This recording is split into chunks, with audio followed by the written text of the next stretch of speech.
오늘 밤에 저희들이 이사야서 15장, 16장 두 장의 말씀을 읽었습니다. 여러분 이사야 선지자는 14장부터 13장부터 이제 각 나라에 대해서 예언을 하기 시작합니다. 바벨론이 멸망하게 될 것이다 라는 걸 예언하기 시작하죠. 여러분 바벨론 멸망하고 이사야 선지자가 활동하는 때하고는 상당한 차이가 있죠.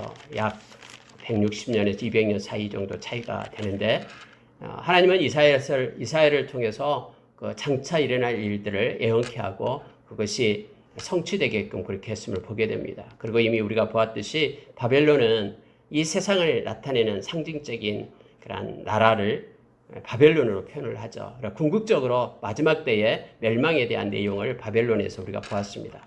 그리고 여러분 이스라엘을 중심으로 이제 먼데 바벨론부터 시작해서 가까운데 이제 블레셋이 14장 28절 이하에서 블레셋의 멸망에 대해서 심판에 대해서 얘기하고요. 그러고 나서 이제 모압이 나오죠. 그리고 다음에 암몬도 나올 거고요. 이처럼 이스라엘을 두르고 있는 그 전체적인 모든 나라에 대한 심판을 이사야를 통해서 지금 말하고 있는 거예요. 여러분 왜 그럴까요? 하나님은 이스라엘의 하나님만이 아니다라는 사실을 지금 말하고 있는 거예요. 하나님은 모든 열방의 하나님이십니다. 그래서 열방의 모든 것을 관여하시고 통치하시고 그리고 심판하시는 하나님이심을 지금 말하고 있는 거예요. 오늘은 읽은 말씀 가운데는 모압에 대한 얘기가 나옵니다. 우리가 전에 옆전 수요일 밤에 그 블레셋에 대한 얘기를 나누지 않았기 때문에 잠깐 먼저 나누고 이제는 모압의 멸망을 이사야를 통해서 행할 말씀을 우리가 좀 보기를 원합니다. 먼저 여러분 14장 29절 이하에 보면은 블레셋 땅에 대해서 말을 합니다. 자, 블레셋 땅이여 너를 치던 막대기가 부러졌다고 기뻐하지 말라. 뱀의 뿌리에서는 독사가 나겠고 그 열매는 날아다니는 불뱀이 되리라 라고 말하는 거예요. 여러분 이 블레셋에서요 그들을 괴롭혔던 그런 아스루 왕이 있었습니다. 아스루 왕 사르곤 2세가 있었는데 그가 죽었다고 막 박수치고 좋아했는데 너희들은 그거 때문에 기뻐하지 말라라는 거예요. 왜냐하면 뱀의 그 뿌리에서는 독사가 나겠다. 그 뱀보다 더 무서운 일이 있게 될 것이다 라고 말하는 거예요. 그때 당시에 이제 한 왕이 죽게 되니까 아수르 침략에서 벗어났다고 그들이 좋다고 생각했는데요. 오히려 그 다음에 일어났던 사람이 바로 사네립이에요. 사네립. 우리가 잘 아는 그 사네립이 물론 유다도 괴롭히고 히스기야 왕도 괴롭히고 했죠. 그때 사네립에 의해서요. 이 바벨론이 엄청나게 공격을 받습니다. 그리고 큰 고통 속에 있었음을 우리는 너무나 잘 압니다. 우리가 어떤 일들을 우리가 만나게 될 때 그 일들이 금방 없어졌다고 해서 우리가 기뻐하고 또 어떤 일들이 우리를 괴롭히고 힘들게 했던 것들이 사라졌다고 해서 이제 끝났다라고 생각하면 안 됩니다. 이게 그 근본적인 것들이 굉장히 중요하다는 걸 알게 합니다. 우리가 만약에 어떤 문제가 있으면요, 우리가 어떤 죄 가운데 있다라는 거예요. 어떤 거짓말을 하고 또는 어떤 하나님께서 싫어하는 그런 죄 가운데 있는데 뭐가 우리를 막 뭘 압제하고 또 우리를 힘들게 했던 것들이 막 올 때는 그것 때문에 떨어요. 그러나 힘들게 하는 것이 없어졌다고 해서 없어지면은 야 이제 살았다 하면서 또 계속해서 그 죄악된 길에서 나오지 않는다면은 더 큰 하나님의 심판이 있게 됨을 성경 말해주고 있습니다. 우리가 이것을 조심해야 됩니다. 특히 여러분 하나님의 백성들은요 하나님의 징계를 받습니다. 우리가 히브리서 12장에서 우리에게 가르쳐 주잖아요. 만약에 하나님의 징계가 없다면은 우리가 하나님의 자녀가 아니죠. 그래서 하나님의 징계가 올 때 우리는 반드시 하나님의 앞에 엎드려서 해야 될 일이 있어요. 그게 뭐냐면 바로 회개입니다. 회개를 해야지만이 그 모든 죄가 예수님의 보혈로 맑게 없어지는 거예요. 그래야지 하나님과의 관계가 개선되고 친밀함이 더해지고 하는 것입니다. 이 블레셋을 향해서 지금 이사야가 그렇게 외치는 거예요. 블레셋 너희들을 괴롭히는 왕이 한 명이 죽었다고 해서 좋아하지 마라. 다음에 더 큰 심판이 있다고 하면서 블레셋에 대해서 다음에 사네립이 그들을 지배하고 통치하는 그런 일이 있었음을 역사적으로 보게 됩니다. 여러분 15장으로 넘어와서요. 이제 모압에 대한 얘기가 나옵니다. 여러분 모압에 대한 하나님의 심판을 얘기하는데 갑자기 5절에 보니까 내 마음이 모압을 위하여 부르짖는도다. 이때 내 마음이는 이사야의 마음을 얘기하죠. 아니, 모압은 이스라엘 백성 너무나 괴롭혔잖아요. 주변에서. 특히 여러분요, 이 모압은 그 우상 중에서 그모스를 섬겼잖아요. 이 그모스는요, 인신 제사를 드리는 거예요. 아이들 중에 똑똑한 아이를요, 딱 이렇게 그모스 신이 이렇게 손을 딱 벌리고 있어요. 이렇게요.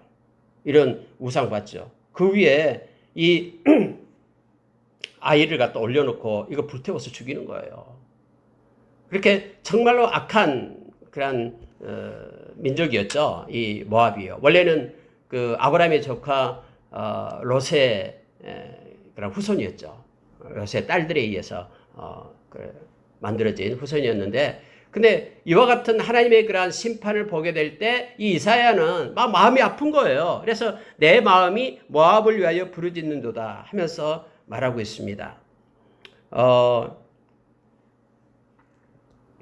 여기서 보면은요, 왜 이사야가 모압의 재난에 대해서 그렇게 가슴을 아파했냐면요, 물론 가까운 그런 아브라함의 조카 후손이었기 때문에 그렇습니다만 이스라엘과 친척 관계에 있었죠.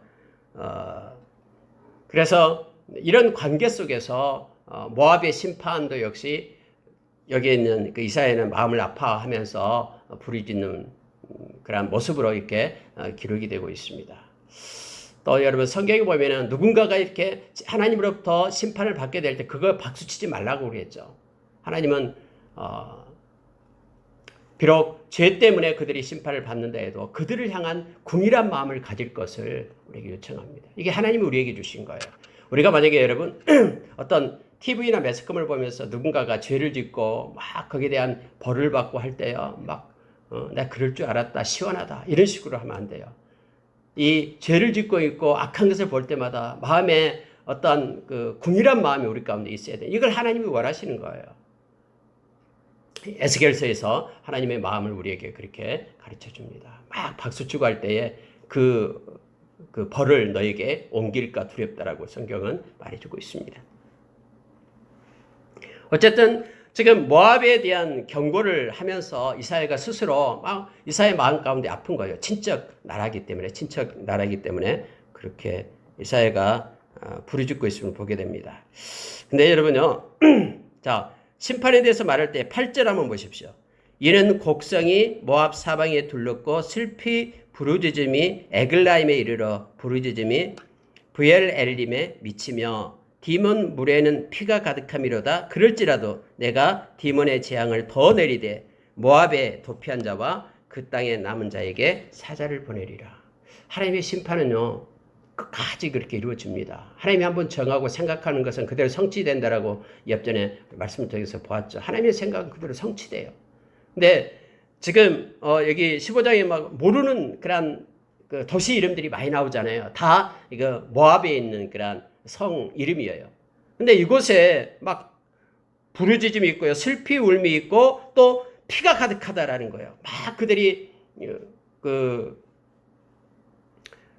나라들로부터 공격을 받아서 그 땅에 그렇게 황폐하게 됐다라고 말합니다. 그럴지라도 하나님께서는 계속해서 끝까지 그들을 심판하겠다라고 지금 말하고 있는 내용이에요. 근데 여러분 보십시오. 자, 16장 3절을 한번 보시기 바랍니다. 3절 보기 전에 왜 하나님은 그토록 철저하게 모압을 그렇게 심판할까? 여러분, 다음에 모든 세상이 다 심판을 합니다. 심판을 받습니다. 우리가 요한계시록 20장 백보자 심판에 보면은요, 세상의 모든 민족이 열방과 족속이 다 하나님 앞에 서는 거예요. 그리고 다 심판을 받게 됩니다. 근데 여러분, 특히 이 모압에 대한 심판을 얘기할 때요, 모압은 저번에 이스라엘 백성이 애굽에서 나와서 가나안 땅으로 들어갈 때 그런 진행하게 될 때 이 모압이 반대를 했죠. 가나안 여정에서 방해를 하고 저주를 했던 것을 우리는 너무나 잘 압니다. 모압의 그런 저주를 우리는 잘 알죠. 특히 발락이 이렇게 이스라엘 백성을 막 저주하게끔 하고 그랬잖아요. 역사상 모압은 이스라엘과 대적 관계에 있었습니다. 그래서 이스라엘을 종종 침략하기도 하고 괴롭힘을 주었다라는 거 우리는 너무나 잘 압니다. 아까도 얘기했던 이 모압은요, 아이를 희생제물로 섬기는 가증한 그런 우상을 섬겼습니다. 그모스라는 우상을 섬겼죠. 그래서 다음에 아모스 선지자도 이거에 대한 하나님의 준엄한 심판이 모압에게 있을 거다라고 말을 합니다. 어떤 죄든 하나님은 그 죄를 벌하지 않고 넘어가는 법이 없습니다. 그래서 여러분 어떤 악인의 형통함을 우리가 부러워하지 말아야 될 이유가 있어요. 반드시 하나님은 그 죄값을 언제나 묻습니다. 그리고 하나님의 심판은 하나님의 심판은 무서워요. 진노의 하나님은 무섭습니다. 그래서 우리가 악인이 뭔가를 속여가지고 뭔가 유익을 챙겼다. 이거 부러워할 일 없어요. 반드시 하나님의 때에 하나님의 심판이 있음을 우리는 기억해야 됩니다. 그런데 이러한 심판이 있게 될 때, 자, 16장 3절을 한번 보십시오. 너는 방도를 베풀며 공의로 판결하며 대낮에 밤같이 그늘을 지으며 쫓겨난 자들을 숨기며 도망한 자들을 발각되게 하지 말며 나의 쫓겨난 자들이 너와 함께 있게 하되 너 모압은 멸절하는 자 앞에서 그들에게 피할 곳이 되라. 대저 토색하는 자는 망하겠고 멸절하는 자가 그쳤고 압제하는 자가 이 땅에서 멸절하였으며 다윗의 장막에 인자함으로 왕위가 굳게 설 것이요. 이렇게 연결이 돼요. 여러분 이게 무슨 뜻이냐면요. 이 모압이 심판을 받게 될 때 거기에서 피난하고 이렇게 도망오는 자가 있어요. 그래가지고 예루살렘으로 돌아오는 자가 있다라는 거예요. 그런데 그들을 숨겨줘라라고 얘기합니다. 막 아수르가 와서 공격하기 시작하니까요. 막 멸망받기 시작하죠. 모압 땅에 돼요. 바벨론이 와서 다음에 또 그 땅을 차지하게 되잖아요. 그렇게 될 때 여러분 도망하는 자를 갖다 모른 체 하지 말고 그들을 너희들은 이스라엘 백성들은 숨겨줘라 라고 말합니다. 여러분 왜 유다 백성들에게 하나님의 심판하에 있는 그러한 모압을 도와주라고 지금 말하고 있냐면요. 이 모압에도요. 이 하나님의 백성이 있다라는 거예요. 구원받을 하나님의 백성이 있음을 성경은 말해주는 거예요. 모압도 바벨론이나 아수르나 블레셋과는 달리 이 땅에도 남은 자, 즉 신실한 하나님께로 돌아온 하나님의 백성들이 그 속에 있다라는 것을 지금 성경이 말해줘요. 그래서 하나님께로 돌아오는 그들을 너희들은 숨겨주고 도와주라라고 말합니다. 오늘날 여러분요, 일본 죽일 놈들로 지금 말을 하잖아요. 그래도요, 일본 그 땅에도요, 하나님 앞에 정직한 하나님의 백성들이 있어요. 우리는 그것을 봐야 돼요. 세상이 아무리 악하게 돌아간다 할지라도 그곳에 곳곳에 구원받을 우리의 형제들이 있어요. 하나님의 백성들이 있음을 우리는 봐야 됩니다. 지금 모압에 대한 심판을 얘기하면서 이스라엘 백성들을 하여금 너희들에게로 돌아오는 그들을 너희들은 숨겨주고 그들을 갖다 보호해주라라고 지금 하나님께서 말씀하고 있는 거예요. 이들이 남는 자, 렘넌트가 됩니다. 남는 자, 구원받은 자가 됨을 알게 합니다. 여러분 6절 한번 보시기 바랍니다. 우리가 모압의 교만을 들었나니 심히 교만하도다. 그가 거만하며 교만하며 분노함도 들었거니와 그의 자랑이 헛되도다. 여러분 모압이요 뭘로 유명했냐면 포도주로 유명했습니다. 모압의 그 포도나무는 너무나 극상품이었어요. 그래서 포도주로 굉장히 유명했던 것이 이 모압입니다. 모압에서 건포도가 또 유명합니다. 근데 그들이요 자기들이 그 가지고 있는 것을 가지고 그들이 자랑하고 교만하고 거만하고 그랬다라고 얘기하죠. 그런데 하나님의 심판 때는요. 자기들이 자랑했던 것이 그들을 구해내지 못해요. 특히 그 중에 하나가 뭐냐면 아무리 물질이 많다 해도 그 물질이 심판 때는 오히려 그들의 살을 먹는다라고 성경이 말해주고 있죠. 지금 성경에서 이거예요. 그들의 자랑이 헛되도다. 거만과 교만이 헛되도다. 그러면서요. 7절에 이걸 말하고 있어요. 그러므로 모압이 모압을 위하여 통곡하되 다 통곡하며 게라렛의 건포도 떡을 위하여 그들이 슬퍼하며 심히 근심하리니 이는 헤스본의 밭과 신마의 포도나무가 말랐습니다. 하면서 하반절에 보니까요. 이제 열국의 주권자들이 그 좋은 가지를 꺾었도다. 그래서 이제 상징적으로 그렇게 말하는 거예요. 너희들이 자랑하고 너희들이 그렇게 뽐냈던 그 극상품의 포도나무 다 가지를 꺾겠다라고 얘기합니다. 너희들이 그 건포도 그걸 수출하면서 부를 챙겼던 그 건포도 떡 이제는 그걸 없이 하겠다. 하나님은 언제나요. 이 교만한 자는 반드시 꺾어요. 성경에서 계속해서 말한 게 그거죠. 이 교만은 넘어짐의 앞잡이다라고 얘기하죠. 그리고 하나님의 원수가 된다고 얘기합니다. 겸손은 하나님의 은혜를 받지만. 그래서 특히 이 모압의 교만을 하나님께서는 심판하겠다라고 지금 말하고 있습니다. 10절 한번 보시기 바랍니다. 즐거움과 기쁨이 기름진 밭에서 떠났고 포도원에는 노래와 즐거운 소리가 없어지겠고 틀에는 포도를 밟는 사람이 없으리니 이는 내가 즐거운 소리를 그치게 하였습니다. 하나님은요, 즐거운 소리를 그치게 하고 기쁨을 멈추게 하면은 기쁨이 그들에게 공급이 안 돼요. 여러분, 우리는 때로는 뭐 먹을 것 많고 뭐 좀 잘 되고 돈도 많고 그러면 행복할 것 같고 막 그러죠. 그렇지 않아요. 각자에게 행복과 기쁨, 이 즐거운 소리는요, 누가 공급하냐면 하나님이 공급하는 거예요. 그래서 여러분, 하나님의 백성이 이제 내일 모레 말씀을 이제 나눌 겁니다만, 주일날 나눌 겁니다만은, 하나님은요, 우리 마음에 공급해 주는 것이 있어요. 하나님이 우리에게 위로를 공급해 줘요. 마음에요. 그리고 하나님이 우리의 마음 가운데 굳세게 설 수 있는 그러한 힘을 공급해 줘요. 하나님은 우리의 마음을 인도하되 하나님의 사랑으로 그리스도의 인내 속으로 우리 마음을 끌고 가요. 이게 하나님이셔요. 또 하나님은 우리의 마음 가운데 평강을 주시고요. 하나님은 우리 마음에 함께 하셔요.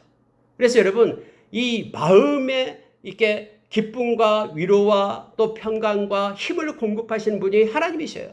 만약에 하나님이요, 모압 사람들의 그러한 그들에게 즐거움을 마르게 하고요, 기쁨을 공급하지 않는다면요, 그들은 삭막한, 그리고 그들은 마음 가운데는 불안과 걱정으로만 살아갈 수밖에 없다라는 걸 알게 합니다. 오늘 하나님께서는 즐거움과 기쁨을 이제는 멈추게 하겠다. 기름진 밭으로 흘러가지 못하도록 하겠다. 막 포도주 만들고 술을 만들고 막 기쁨에 겨워 하잖아요. 그런데 그 기쁨을 하나님은 끊어버리겠다라고 지금 말하고 있는 거예요. 내가 즐거운 소리를 그치게 하였습니다. 라고 말합니다. 그래서 오늘 하루 내가 기쁨으로 감사하며 살아갈 수 있는 것, 이게 하나님의 은혜예요. 하나님의 은혜가 우리 가운데 주어질 때는 아무리 세상이 요동한다 할지라도 우리의 마음에는 이런 평정심을 잃지 않고 하나님 앞에 설 수 있는 거예요. 그래서 오늘 또 우리가 행복하게 기쁜 마음으로 하루를 살았다 그러면은 하나님의 은혜 가운데 있었음을 우리가 고백해야 됩니다.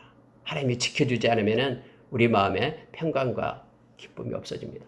우리가 빌립보서 4장 6절 너무나 잘 알잖아요. 아무것도 염려하지 말고 모든 구할 것을 기도와 간구로 구하되 감사함으로 우리 한번 찾아봅시다. 갑자기 생각이 안 나네요. 자, 빌립보서 4장 6절 한번 보시기 바랍니다. 아무것도 염려하지 말고 다만 모든 일에 기도와 간구로 너희 구할 것을 감사함으로 하나님께 아뢰라. 그리하면 모든 지각에 뛰어난 하나님의 평강이 그리스도 예수 안에서 너희 마음과 생각을 지키시리라. 이렇게 되어 있죠.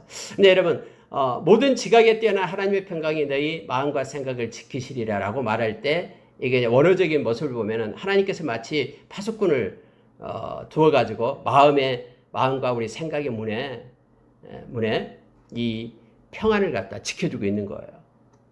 그러니까 우리 마음의 생각에 이 평안이 떠나가지 않고 평안이 계속 될 수 있게끔, 또 그 평안을 훔쳐가지 못하게끔 하나님께서 마치 이렇게 막 지키고 있는 것을 말씀 가운데서 우리가 연상해 보게 됩니다. 하나님이 우리의 마음에 평안을 주는 거예요. 기쁨도 마찬가지고요. 즐거움도 마찬가지예요. 내가 너희들의 즐거움을 끊겠다 그러면은 하나님이 실제적으로 그렇게 하십니다. 모압에게 지금 그렇게 하겠다라고 말하고 있습니다. 여러분 12절 한번 보시기 바랍니다. 12절, 13절, 14절 보고 마치겠습니다. 모압이 그 산당에서 피곤하도록 봉사하며 자기 성소에 나아가서 기도할지라도 소용없으리로다. 여러분 이러한 현상이 나타나요. 마지막 때 여러분요, 우리가 요한계시록 보면 잘 알잖아요. 요한계시록에 7인을 뗄 때, 또 7 나팔을 불 때, 7 대접이 부어질 때 곳곳에서요 하나님의 진노가 막 임합니다. 그럴 때 사람들은 회개하고 하나님께로 돌아오면 얼마나 좋습니까? 그런데 그렇지 않아요. 요한계시록에 나타난 것들을 보면 더욱더 하나님을 비방하면서요, 그들이 섬기고 있는 우상을 막 움켜 잡는 거예요. 여러분 지금 모압이요, 여기 보면 이렇게 12절 되어 있어요. 그 산당에서 피곤하도록 봉사하며, 여러분 이제 모압이 망하게끔 되니까요, 외부로부터 침입이 있으니까 모압이 자기들의 산당을 찾아가요. 그모스 신을 섬기면서. 그러면서 거기서 피곤하게, 성경에 보면 이렇게 돼 있죠. 피곤하도록 봉사하며 막 열심을 내서 자기 신을 섬기면은 자기들이 구원받을 줄 알고 더 열심을 내서 막 봉사하는 거예요. 막 피곤하도록 봉사한다라는 거예요. 자, 자기 성소에 나아가서 기도할지라도 막 그들의 방법대로 그들의 신, 가짜 신을 찾는 거예요. 근데 이러한 일은요, 앞으로 말세가 될 때 더욱더 더 그래요. 막 이상한 신들을 찾기 시작하고요. 거짓 선지자 적그리스도가 나타나가지고 막 그를 따르게끔 그렇게 합니다. 더욱더 열심을 내서요, 거짓 신을 막 찾아요. 우리가 여러분 갈멜산에서 엘리야가 그러니까 바알 선지자들과 싸움을 하게 되죠. 바알과 아세라 선지자 들과 850명이 합하면 막 싸움을 시작하는데 마지막에 그들이 뭐 어떻게 합니까? 막 신이여 임하소서 하면서 막 자기 몸을 막 자해하잖아요. 막 흘리면서 피를 흘리면서 그들이 춤추며 막 신을 부르잖아요. 여러분 그와 같은 일이 마지막 때 있다니까요. 이러한 지금 여기도요 모압에서는요 막 자기들이 지금 이 공경으로부터 이 환란으로부터 빠져나가려고요 피곤하도록 봉사하고요 성소에 나가서 막 기도해요. 그러나 소용이 없으리로다 라고 말합니다. 가짜이기 때문에 그렇습니다. 자 13절 보세요. 이는 여호와께서 오래전부터 모압을 들어 하신 말씀이거니와 하나님이 말씀했기 때문에 이게 성취된 거다라는 거예요. 하나님은 언제나 말씀하시면 그대로 이루어짐을 우리는 너무나 잘 알죠. 자 14절 보십시오. 이제 여호와께서 말씀하여 이르시되 품꾼에 정한 해와 같이 3년 내에 모압의 영화와 그 큰 무리가 능욕을 당할지라. 그 남은 수가 심히 적어 보잘것없이 되리라 하시도다. 하나님께서는 3년 내에 망하게 될 것이다 라고 말한다라고 말합니다. 품꾼에 정한 해와 같다. 3년 후에 이제 품삯을 줘야 되는데 그때 하나님이 찾겠다라는 거예요. 그래서 그들이 이때 심판을 받고요. 그 수가 너무나 적어지게 될 것이다. 그런데 다 멸절을 되리라 말하지 않는 거예요. 수가 적어지게 되는데 그들이 바로 렘넌트, 남은 자, 하나님께로 돌아오는 자, 회개하고 하나님의 백성으로 될 자가 있다라고 지금 성경은 말해주고 있습니다. 말씀을 마치겠습니다. 다음에는 이제 다메섹에 대한 경고에 대해서 말씀을 나누겠는데요. 자, 여러분 모압에 대한 것은 그렇습니다. 모압이 자랑하고 뽐내고 교만하고 했던 것 하나님은 반드시 꺾는다라고 얘기하고요. 하나님께 가증스럽게 행했던 모든 죄악들 하나님은 반드시 벌한다라고 성경은 말해주고 있습니다. 그러나 그 중에도 이 죄악이 만연한 그 땅에도 하나님의 백성이 있다라고 말하면서 그들은 구원을 받게 될 것이다 라고 말하고 있음을 보게 됩니다. 이들의 심판을 보게 될 때 우리는 이사야의 마음을 가져야 된다라고 성경을 통해서 우리가 알게 됩니다. 즉 이사야가 15장 5절에 말한 것처럼 내 마음이 모압을 위하여 부르짖는도다 해서 이 땅의 죄악을 보면서 우리는 가슴을 치며 슬퍼하고 하나님 앞에 엎드려 기도하고 부르짖는 자로 우리가 서기를 원합니다. 에스겔서 9장 말씀처럼 하나님께서는 죄가 많은 이스라엘 땅 예루살렘을 놓고 울면서 기도하는 그들의 이마에 표를 하라. 그들은 죽이지 마라, 심판하지 마라. 그리고 나머지 모두는 다 심판할 것을 성경이 말한 것처럼 오늘날 하나님의 마음을 가지고 이 땅의 황폐함을 보면서 마음에 그러한 슬픔을 가지고 하나님 앞에 엎드린 자를 하나님은 원하고 그들의 기도를 찾고 있다는 걸 기억하기를 원합니다. 특히 이 나라를 위한 기도가 우리 가운데 있기를 원합니다. 함께 기도하겠습니다. 네, 오늘 오후에 저희들이 이사야서 17장을 읽었습니다. 14절밖에 안 되고요. 내용은 굉장히 간단합니다. 그래서 말씀은 좀 짧게 나누고 마치도록 하겠습니다. 여러분 지금 이사야서가 계속해서 바벨론부터 시작해서요. 바벨론 시작해서 블레셋 그리고 모압의 그런 멸망에 대해서 이사야 선지자를 통해서 지금 예언을 하고 있는 거예요. 근데 이제는 이제 17장에 와서는 다메섹에 대한 내용이 되겠습니다.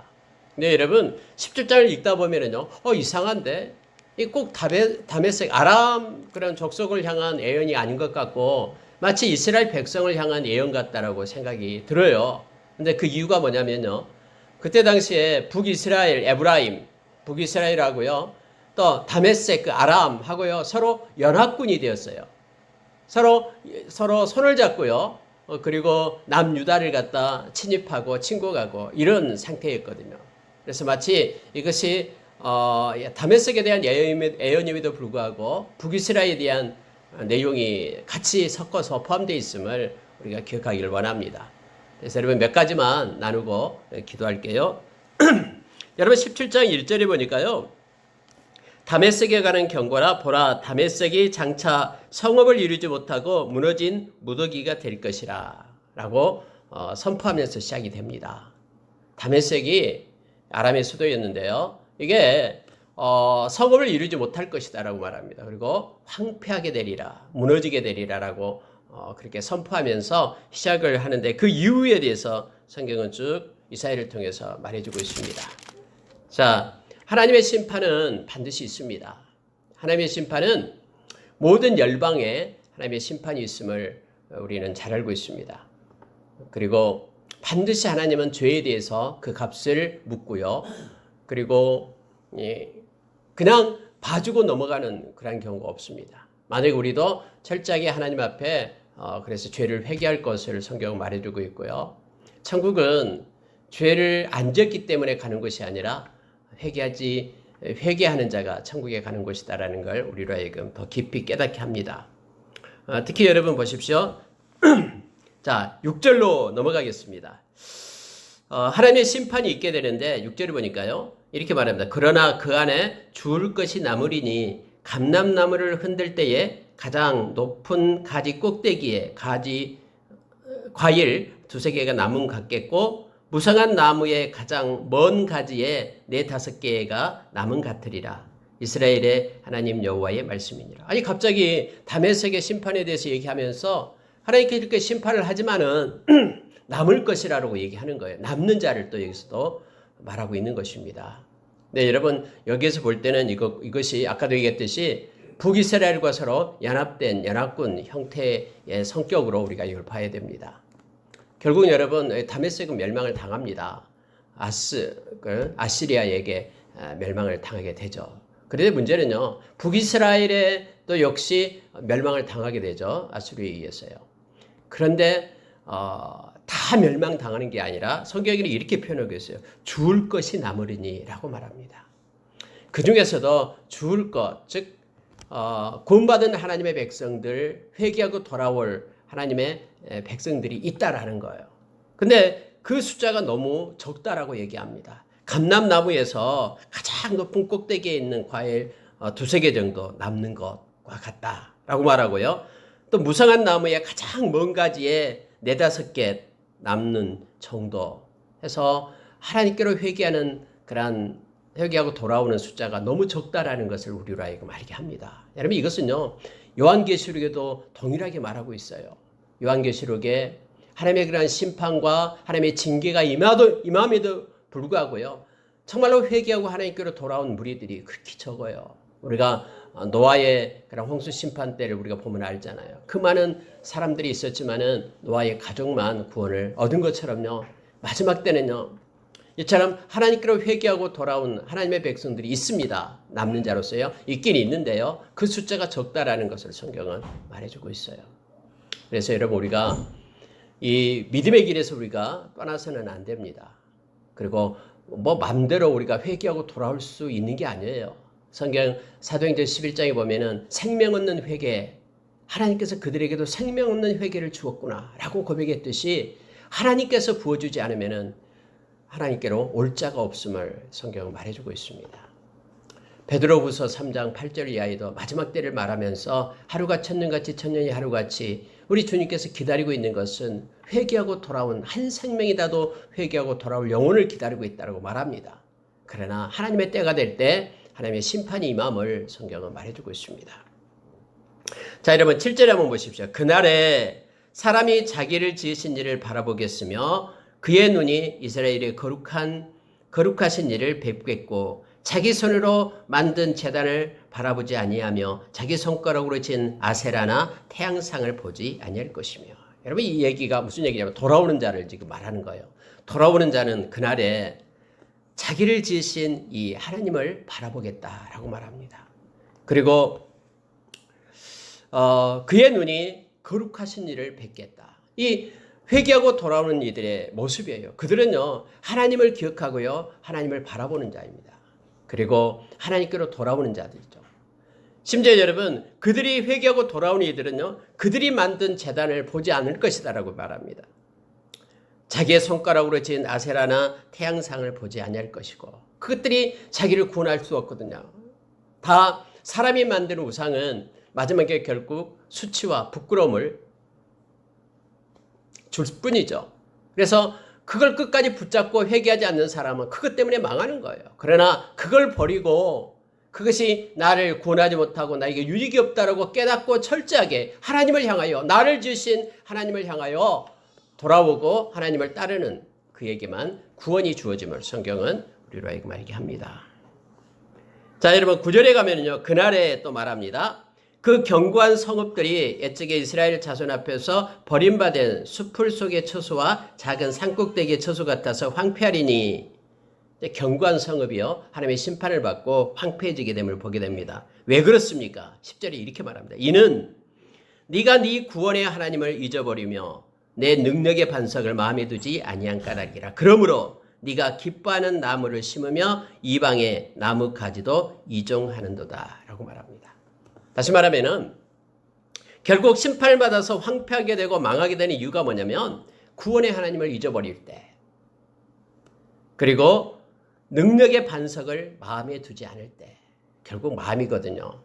그래서 능력의 반석 되시는 우리 주님을 마음에서 밀어내고요, 마음에 하나님 두기를 싫어할 때 그들은 결코 심판에 이르게 되고요, 구원을 받을 수 없음을 다시 한번 말해주고 있습니다. 하나님을 잊어버리고 우리를 창조하신 하나님을 잊어버리는 자는 결코 회개할 수 없죠. 회개한다라는 것은 아까 위에서 말했듯이요, 자기를 지으신 이를 바라보는 자, 즉 창조주 하나님을 바라보고 잊어버리지 않는 자예요.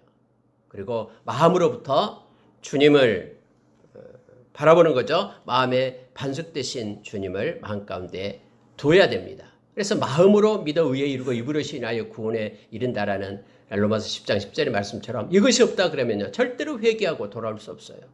그래서 결국 그들은 네가 기뻐하는 나무를 심으며 이방의 나무까지도 이종하는도다 해서, 그러므로 자기의 기쁨, 자기의 좋을 대로 세상을 사는 거예요. 그리고 하나님으로 인하여 뿌리를 내려야 되는데 그것이 아니고 이방의 나무가지를 이종해서 그걸 갖다 섬기는 거예요.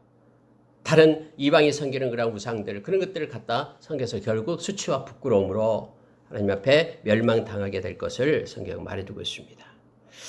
자, 11절 한번 보시기 바랍니다. 네가 심는 날에 울타리를 두르고 아침에 내 씨가 잘 발육하도록 하였으나, 막 그것을 갖다 심어요, 이종해서. 그리고 기뻐하는, 자기가 기뻐하는 나무를 심어요. 그들이, 우리 인생도 동일하죠. 내가 좋아하고 내가 원하는 목표대로 막 심고 살아요. 그러나 문제는 뭐냐면요, 네가 심는 날에 울타리를 두르고 아침에 내 씨가 잘 발육되도록 하였으나, 막 열심을 다하고 열정을 다하고 그를 합니다. 그러나 문제는 뭐냐면은 근심과 심한 슬픔의 날에 농작물이 없어지리라. 결과가 없다라는 겁니다. 그것이 너 노력과 그 행했던 그 모든 것의 결과가 너를 구원해 주지 못할 것이다라고 말합니다. 농작물이 없게끔 하나님께서 그렇게 말씀하시면서 결국은 남는 게 근심과 너는 심한 슬픔의 날에 하나님의 심판을 받게 될 것을 지금 성경은 그렇게 기록해 주고 있는 것입니다. 결국은 여러분, 하나님께로 돌아오는 자들은 마음으로부터 우리 주님을 반석 되신 그분을 갖다 마음에 두는 자예요. 마음으로 믿는 자고요, 하나님을 잊어버리지 않고 나를 창조하신 하나님을 바라보고 그를 뵙는 자, 그가 곧 남은 자이며 회개하며 돌아오는 자고 하나님 앞에서 마지막 때에 구원받은 자임을 성경은 가르쳐주고 있습니다. 여러분 12절 한번 보십시오. 슬프다 많은 민족이 소동하였으되 바다 파도가 치는 소리같이 그들이 소동하였고, 열방이 충돌하였으되 큰 물이 몰려온 같이 그들도 충돌하였도다. 열방이 충돌하기를 많은 물이 몰려온 것과 같이 하나 주께서 그들을 꾸짖으시리니. 여러분, 많이요, 세상에 앞으로도 여러 가지 그런 충돌과 또 여러 가지 그런 소동, 또 부르짖음, 이런 내용들이요, 그 파도로 인하여 막 출렁이면서 야단 납니다. 세상이요. 그러나 그 세상의 어떤 그런 소동과 여러 가지 충돌 이것들로 인해서 세상의 역사가 바뀌어가며 끌고 가는 것이 아니에요. 성경은 뭐라고 얘기하냐면은 하나님께서 꾸짖으시면 어떤 동기와 어떤 엄청난 세력에 의해서 뭔가가 진행된다 할지라도 주께서 그들을 꾸짖으시리니 발음 잘안납니다. 아까부터. 그러면은 그들이 멀리 도망함이 산에서 겨가 바람 앞에 흩어진 것 같겠고 폭풍 앞에 떠도는 티끌 같을 것이라.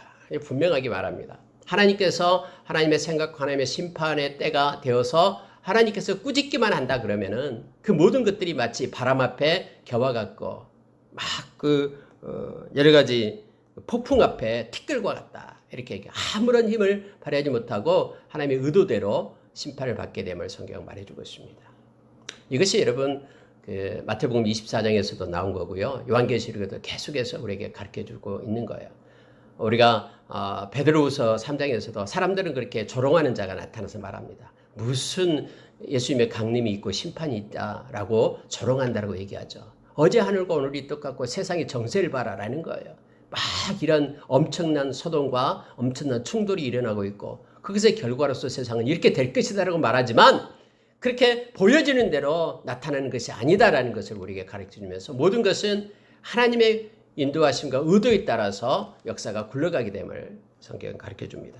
하나님이 꾸짖기만 하면은 다 물러가고 그들이 소멸된다라고 지금 말하고 있습니다. 겨와 같고 티끌과 같다라고 말합니다. 자, 14절 보고 마칠게요. 보라 저녁에 두려움을 당하고 아침이 오기 전에 그들이 없어졌나니 이는 우리를 노력하는 자들의 몫이요 우리를 강탈하는 자들의 봉이니라 라고 말하면서 다메섹에 그러한 하나님의 그러한 심판의 결과를 지금 말하고 있는 것입니다. 여러분 이때 선지자가 이 이사야서를 쓸 때 당시가요. 그때 아람 족속의 힘이 얼마나 셌냐면 굉장했습니다. 특히 위에 북이스라엘과 서로 연합해가지고 남유다를 갖다 침공하고요. 그리고 막 힘들게 하고 이런 사태가 있었죠. 그런데 성경은 이렇게 말합니다. 저녁에 두려움을 당하고 아침이 오기 전에 그들이 없어졌나니 하면서 순식간에 하나님 때에 하나님의 방법으로 그들이 소멸되게 됨을 알게 합니다. 이는 우리를 노력한 자들의 몫이다. 또 우리를 강탈한 자의 보응이다. 하나님께서는 당신의 백성을 반드시 지키기 때문에 또 하나님의 백성의 원수를 하나님의 원수 삼고 하나님이 행하시기 때문에 그들의 몫이다라는 거예요. 그렇게 하는 것이 당연하다라고 말합니다. 또 그들이 우리를 강탈했기 때문에 강탈한 자의 그런 보응이 하나님으로부터 이루어질 것이다라고 말합니다. 여러분 우리가 요한일서 5장 18절에서 거룩하신 이, 즉 우리 주님께서 하나님의 백성들을 갖다 악한 자가 만지지도 못하게끔 지켜주시겠다라고 약속을 합니다. 마지막 때는 특히 하나님의 강력한 보호하심이 하나님의 백성에게 나타납니다. 특별한. 그래서 어떤 상황과 환경 속에서도 하나님은 하나님의 백성을 세우시고 하나님의 방법으로 구원해 내시고 인도하십니다. 이 이사야 선지자는 오늘도 14절에서 말하기를 그들이 우리를 해하고 노력했다면 그들의 몫으로 하나님의 심판이 임할 것이고 또 그들에 대한 보응이 우리를 강탈한 자에 대한 보응이 하나님으로부터 있을 것이다 라고 말합니다.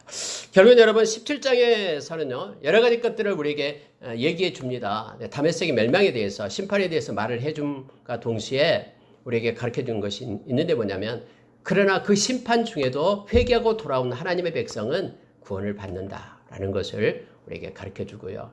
결국은 망하는 자들은 왜 망하냐 그러면 창조주 하나님을 잊어버리고 그의 마음에 하나님을 두지 않았기 때문이다 라고 말하면서 우리로 하여금 하나님을 마음으로 믿고 또 그분을 의지하면서 살아갈 것을 우리에게 요청하고 있습니다.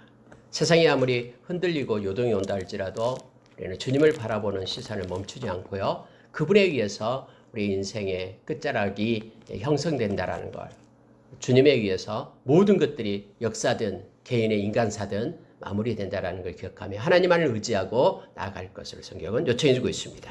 한 주간 우리 주님과 함께 동행하는 삶 살기를 원합니다. 때로는 세상의 엄청난 위력 앞에 우리가 왜소해 보이고 초라해 보일지 몰라도 그러나 우리는 우리를 구원하신 우리 주님이 함께한다라는 사실을 기억하며 힘을 내고 또 즐겁게 행복하게 그리고 감사와 기쁨으로 한 주간 사는 저와 여러분 되기를 원합니다. 함께 기도하겠습니다.